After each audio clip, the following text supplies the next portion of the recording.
Neat paper leak కేసులో Telangana CID సహకారం తీసుకుంటుంది సిబిఐ 2016లో తెలంగాణ ఎంసెట్ పేపర్ లీక్ కేసులో నిందితులుగా బిహారీ ముఠా నీట్ పేపర్ లీక్లోనూ కీలక పాత్ర పోషించినట్లు సిబిఐ గుర్తించింది.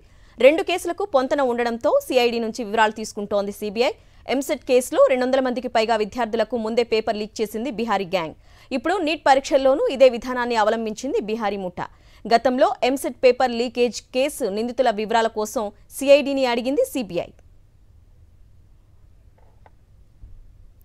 ఇదే అంశానికి సంబంధించి వాసు అప్డేట్స్ అందిస్తారు. వాసు, ఇప్పటివరకు ఎలాంటి డీటెయిల్స్ అందించారు?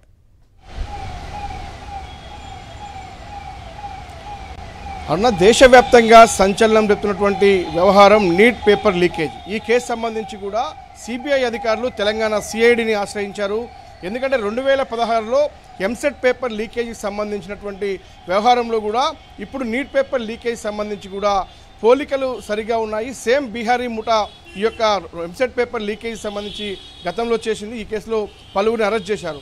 కానీ ఇప్పుడు కూడా నీట్ పేపర్ లీకేజ్ కూడా బిహారీ ముఠా చేసినట్టుగా సిబిఐ ప్రాథమిక దర్యాప్తులో తేలింది. కాబట్టి ఈరోజు తెలంగాణ సిఐడిని ఆశ్రయించారు. గతంలో అరెస్ట్ అయిన నిందితులతో పాటు అసలు ఆ కేసు ఏ విధంగా జరిగింది, ఎలా ఛేదించారు, ఎక్కడ ముఠాను పట్టుకున్నారు, ఏ విధంగా పేపర్ లీకేజ్ జరిగింది అన్న అంశానికి సంబంధించి సిఐడి నుంచి వివరాలు కోరారు. అయితే ప్రధానంగా అప్పుడు దాదాపు ఎగ్జామ్ ముందే 200 మంది విద్యార్థులకు పేపర్ను లీక్ చేసిన వ్యవహారానికి సంబంధించి తెలంగాణ సిఐడి ఆ కేసును ఛేదించింది.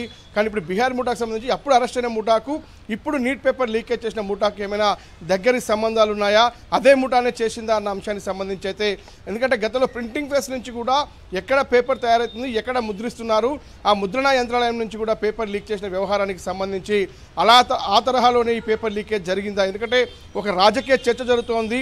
ప్రతిపక్షాలు ఇప్పటికే అధికార పార్టీల మీద దుమ్మెత్తిపోస్తున్న నేపథ్యం కనిపిస్తూ ఉంది.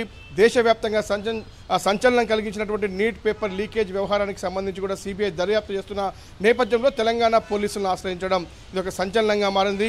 మరి తెలంగాణ పోలీసులు ఎలాంటి సమాచారం ఇచ్చారు, గతంలో లీక్ అయిన పేపర్ సంబంధించి కూడా ఏ విధంగా నిందితులు పేపర్ లీకేజ్కి పాల్పడ్డారు అన్న అంశానికి సంబంధించి ఒక దర్యాప్తు అయితే ప్రస్తుతం ఆ కీలక సమాచారాన్ని సిబిఐకి ఇచ్చే అవకాశం ఉంది. ఇప్పటికైతే ఈ కేసులో ఒక నీట్ పేపర్ లీకేజీ దేశవ్యాప్తంగా సంచలనం ఎత్తున్న నేపథ్యంలో తెలంగాణ సిఐడిని సిబిఐ ఆశ్రయించడం మాత్రం ఇది ఒక సంచలనంగానే మనం భావించాలి. Right Vasu, thank you.